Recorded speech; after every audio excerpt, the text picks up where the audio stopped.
Hello guys and welcome to a live commentary on Battlefield 5. We're flying around on Fiel 652 in the Ju-88 and this video is going to be taking a look at this insanely powerful bomber in Battlefield 5, but also talking about air vehicles and planes in Battlefield whilst we fly around, and I try and get some examples of why maybe it's not the best we've seen in a Battlefield game.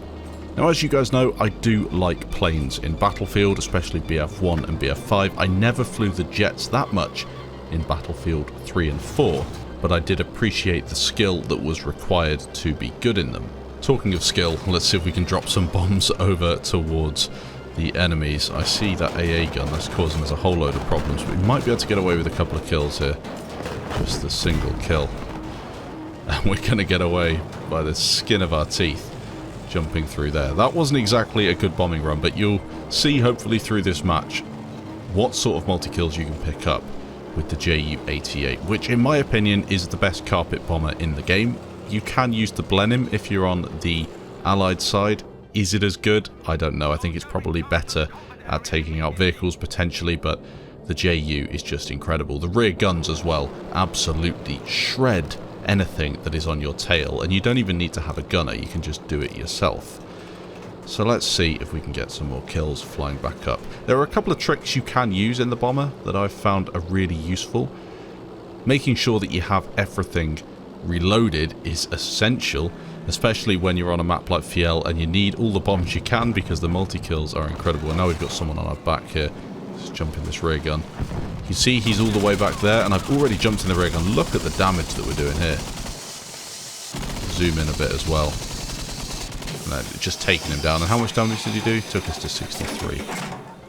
So, a couple of Spitfires on your tail, you're in some trouble, but the single Spitfire like that, especially if he starts shooting so far away, you're not going to be in any danger whatsoever. There are a couple of loadouts for the fighters, and a couple of loadouts I think for the Mosquito, and even the Blenheim, that can cause you a lot of trouble, and you can't kill them. They will take you down, but you can just really take your chances. Now I'm just going to get a bit of height. This is another trick. You get as high as you can in the sky, looking at the minimap, trying to work out where they are. You can look at capped flags, and there you go. Teammates can also spawn on you and bail out, which is essential if you want them to drop. Although saying that, it's sometimes difficult to find exactly where you are in the sky, as I just try to work out where the enemies are. Let's drop some on E, see if people are down here. At the minute we're just kind of dropping bombs for the sake of it, trying to see what's down there. But once the game matures a little bit, and this usually happens on Fiel, once the enemy teams start to cap flags as a unit, we'll start to rack up some crazy kills.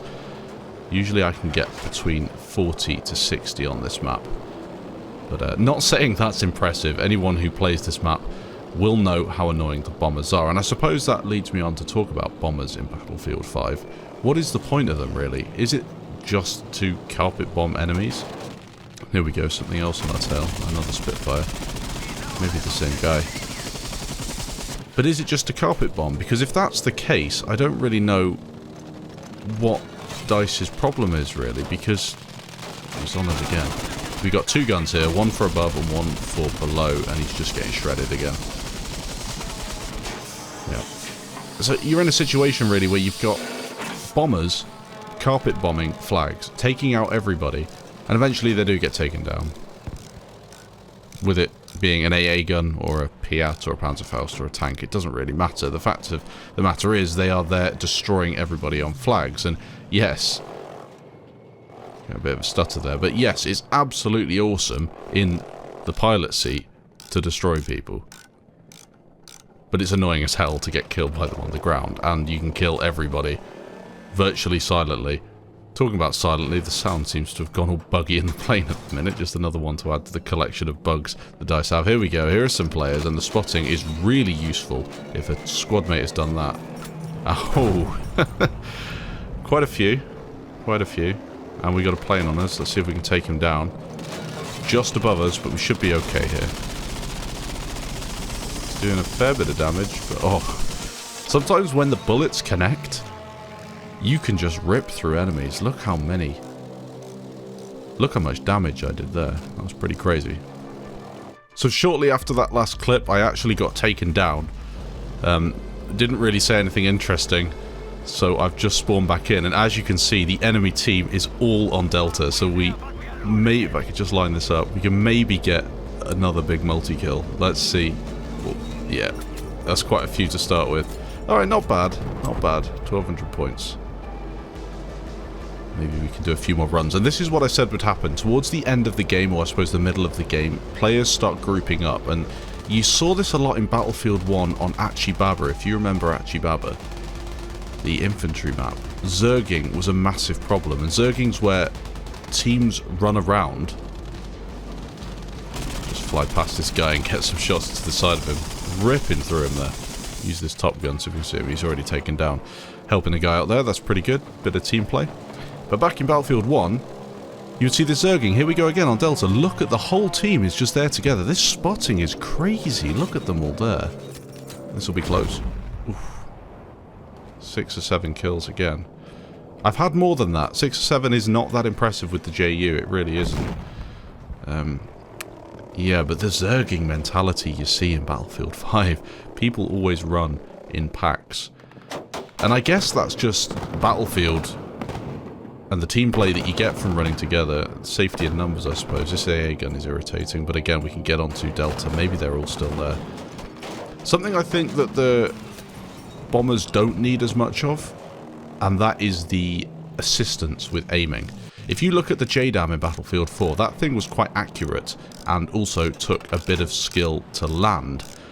Yes, you could just fly directly over a target, use the little map and drop them on your target, whether it be a tank or a building or something. But in Battlefield 5, you get the third-person reticle and you get zoom.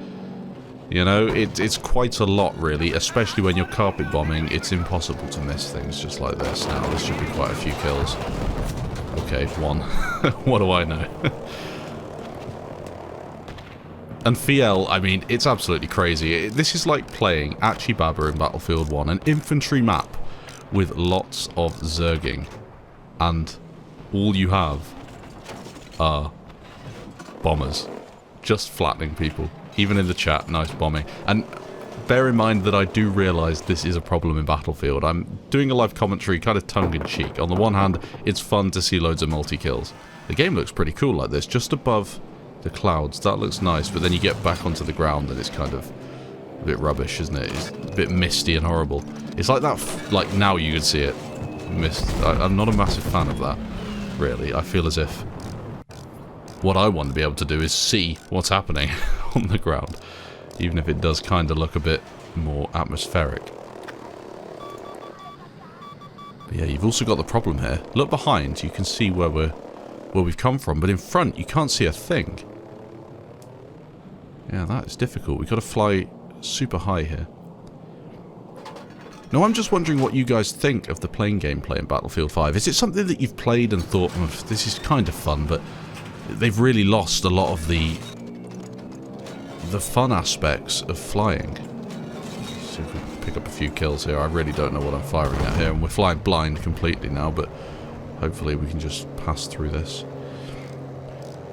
But back in Battlefield 3, if I jumped in a plane or BF4 and the enemy was better than me in the plane, they would take me down without too much trouble, and there was a big skill gap and a big skill curve that you had to make your way up. In Battlefield 5, I jumped in a bomber on day 1 and destroyed everybody, and the same can be said to some extent in Battlefield 1, although you did have a bit more to learn.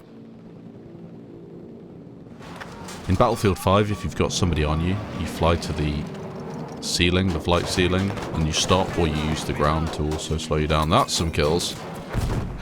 See what I mean? Bombing, flying blind, look at a flag that's getting capped, drop your bombs in the JU and pick up some crazy, crazy multi-kills. And yes, it's frustrating as hell to die to it, but it's damn fun getting these kills against players. My friend was saying as well, we were looking at cosmetics in Battlefield 5, thinking about the purpose of them in a game where it's first person for the majority. Massive freeze there going into the rear gun. And we got something on our ass here. There we go. Try and work out what he's doing. I think he's trying to get an angle on us. And if you're in a Spitfire or a fighter and you're trying to kill a bomber, just stay away from his guns. If you know it's a JU, try and attack him from the front, potentially. If you can. Attack from above, and we've got a gunner in here now. But yeah, we were talking about cosmetics, and first-person cosmetics, they're all well and good, but you can't actually use them yourself. So the best thing is where you have third-person cosmetics, and although Battlefield is not a third-person game, in the vehicles, it kind of is. So imagine if you could have some really, really awesome and inventive third-person cosmetics in Battlefield for the vehicles.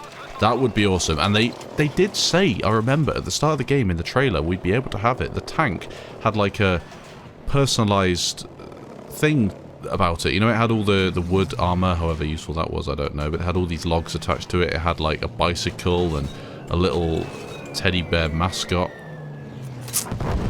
Whilst I don't think I'd have a teddy bear on my tank, you know what I mean? Having that identity to your tank is really cool, personalising it and customising it. Why haven't we got that in this game? I really don't understand. DICE have really missed a trick, because I want everybody to know I haven't bought a single Boyne. I haven't bought any Boynes in this game, and I don't plan to. Unless something really cool comes out. And I won't buy first-person skins because I can't see them myself, and I don't care about the end screen. I'd buy maybe some weapon skins if they were cool. There's some players down there in the smoke. That AA gun's still up. Oh, something on our tail here. Let's try and... What? I accidentally jumped out of the plane. Oh boy, and it's on video. So, yeah, sometimes that happens, you know, when you accidentally maybe fat finger a button and jump out. Still, 57 and 3, that's not a bad score. See if we can get this teammate picked up. Next time we die, I'll try and jump back in the plane. Still got 73 tickets, and for all of that stuff I did in the plane, I don't think I helped the team much at all. We're still getting absolutely hammered here. A few people around the corner. He's just lobbed that incendiary. Maybe that was a friendly. He might be up here on the right, yeah. Potato aim. Let's get a grenade in there. Yeah, so now what I expect to happen to me is we'll just get bombed. We'll get flattened by somebody else who's in the bomber on the enemy team. A couple of things you can do here on FL. You can use these rocks. I mean, that's not a good example. Oh, that was a nice headshot, but he took us down. You can use the rocks to get yourself an angle, just to jump above the enemy players. It really does work quite well. Right, it doesn't look as though we're going to get another bomber or plane in this round, with there only being 46 tickets left.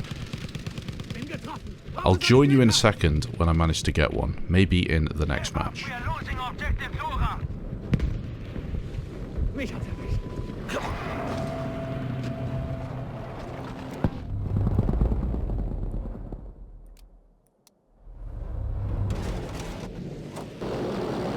Very good. Objective Delta is ours. Attention, objective Dora is now lost. Objective Emil is now ours.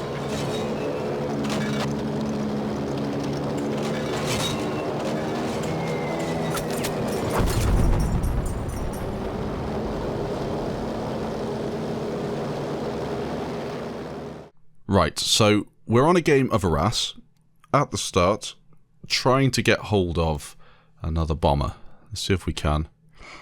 Oof, I almost missed it. JU-88, that's the one we're after.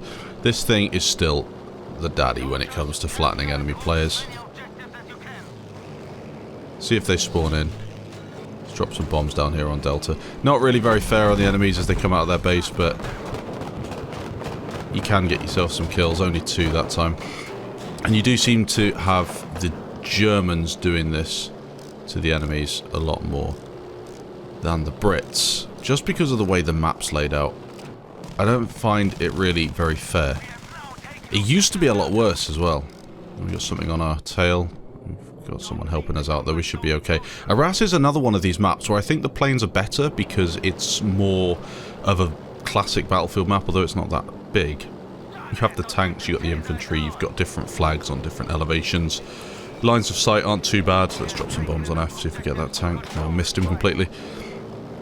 It's better. I think you can avoid the planes, and also the planes aren't as powerful because the AA gun is always within range. There's lots of different areas that you can take people out, and because the map isn't so huge, once you've got a fighter on your tail, he's usually going to stay on you because you can't just fly off the edge of the map and stay away from them after every bombing run. You've got to pass other planes. You've got to be close every so often.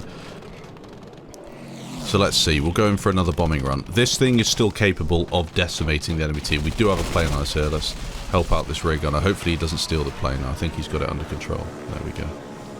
Only lost 9 damage as well. And we've got this AA gun as well. Where is he? He's in his base. See if we can try and avoid some of these. It's carpet bombing. Oh, I've messed up that completely. We might get away here. I just messed up all those bombs. And that, you still get punished for it, but luckily we've got away. What else have we got on our tail? I think that's just a machine gunner. Right, so we escape this. Let's get healed up. Get restocked. And then try and find a big multi-kill. I know there's one coming on a RAS. There always is. Echo objective usually is the big one. Bravo can be fun. The Cathedral, sometimes you bomb that and you get yourselves a nice multi-kill, but we'll have to see. You can use this little bit of ground here as well to stay away from the AA guns when you heal, but he will see us again in a second. If he does shoot us, I might go back for him, but right now let's focus on E. E is completely taken by the enemies. This is what I'm talking about. This is perfect. This is absolutely perfect. Let's drop these bombs right on the center and then take out that house. Oh, nothing. I don't believe it. I don't believe it. Oh, that's cool. Look at that. You don't see enough of that in Battlefield 5. Awesome cinematic shots of planes going down. I mean, it is one of the nicest things in the game, I think, the way the planes died. Is just throw those extra bombs away. It's worth doing that as well after every bombing run, just to empty everything if you're going to resupply, because otherwise you don't get a full stock. Let's try this again. Let's go back in for another bombing run. I think this might be the one. Even though we do have it capped, maybe let's just go over to Alpha. Oh, there's more stuff on Alpha. Let's do a right cluster right in the center. Wow, there we go. There's some kills. So I said this map is good for multi-kills. Enemy hit 130 just randomly. Maybe the vehicle exploded or something. No kills though. We've got something on our tail as well. I don't know where that came from. Maybe it was just a gunner shooting something. Anyway, I think Arras is a good map. Overall, not as profitable as Fiel for getting lots of kills, but still pretty good as my squad mate bails out and launches himself into the dead zone. So now I'm on Narvik, in the Mosquito, and I'm using these missiles. I've never used these before. I thought I'd just nip on and try them out. And there's an enemy plane. Got a few hits on him, but nothing special. These missiles are a little weird because they're strong, they're really powerful, but you only get 4. So I'm not too sure what I'm supposed to do with them. I did watch a video with Nickerman who was using these, and that guy is insane, so I don't really care what you give him. He's going to kill everybody. But yeah, we're not really doing too much in the way of damage at the minute. Let's see if we can get a kill down here. Oh, I didn't see what to shoot at there. I've made a complete mess of that. So I feel as if the best thing you can do with these dumbfire missiles is find a target, maybe like a tank, and just fire all 4 of them and then retreat and restock. Maybe that's the purpose of these. Let's just alter the brightness a bit. I don't know if you guys have found this, but sometimes my game will be really bright and they'll turn the brightness down and then it'll be really dark the next match, and I don't know really what it is. There's a tank. Okay, so they are pretty strong. Oh, that was a stationary weapon actually, not a tank. I don't know what I'm saying. Yeah, they are pretty strong. I was using them before on Panzerstorm, although nothing really interesting happened in that game, so I didn't include it. And that's what I do with these live commentaries. I'll just play for a few hours, get some gameplay with a particular vehicle or something, and just include the best bits. Do a live comm over all of it, and it's almost like a highlight of a larger live comm, if you like. But this one's been going on for some time, but I find it kind of cool, especially with these planes that I rarely use. Here we go, on the tail of something. This guy's getting shredded. And there we go. Missiles, look at that. That looks cool. As he spirals out of control. He's still going. Good show. Objective Fox is now ours. So that's cool. I don't know if you guys use this Mosquito with that loadout, but I don't know. I thought I'd include just a little bit of me using it. I'm not all about the JU. I do like to try the other planes as well. Yeah, pretty cool. So I've jumped back onto a game of FL just to wrap this video up. It's pretty easy to... There we go, grab the plane. It's pretty easy to do this from the start, really. Jump in a plane, get some kills, and I thought that was a nice way to wrap this video up, because there have been a lot of kills in it, and FL seems to be the fitting end to something where... And we've got something on our tail already. I wonder if we can drop these bombs before taking him down. Delta, Bravo, Bravo, Bravo. That's the one. There's some kills down there. Whoa! Straight away. Load of kills, and we've got this guy on our tail. Shred him to pieces. 2k points as well. Easy as you like from the start of the game. But yeah, that's the purpose of this video, really, just showing you how strong the JU still is. My opinions on playing gameplay, and this is just going to go on forever with players trying to take us down. But yeah, thanks for watching, guys. Again, we've got another Spitfire on our tail. And doing these sort of videos, it also makes me think maybe I should stream, and I'm thinking of streaming. We've got 2 on us now. Take the first one out. We might even get both of these here. This is pretty crazy. But I am thinking of streaming. If I do ever go full-time YouTube, streaming will become a thing. But right now, finding the balance between work and YouTube is fairly difficult, and we've been taken out. But that'll be it for this one. Thanks for watching, guys, and I'll catch you in the next video.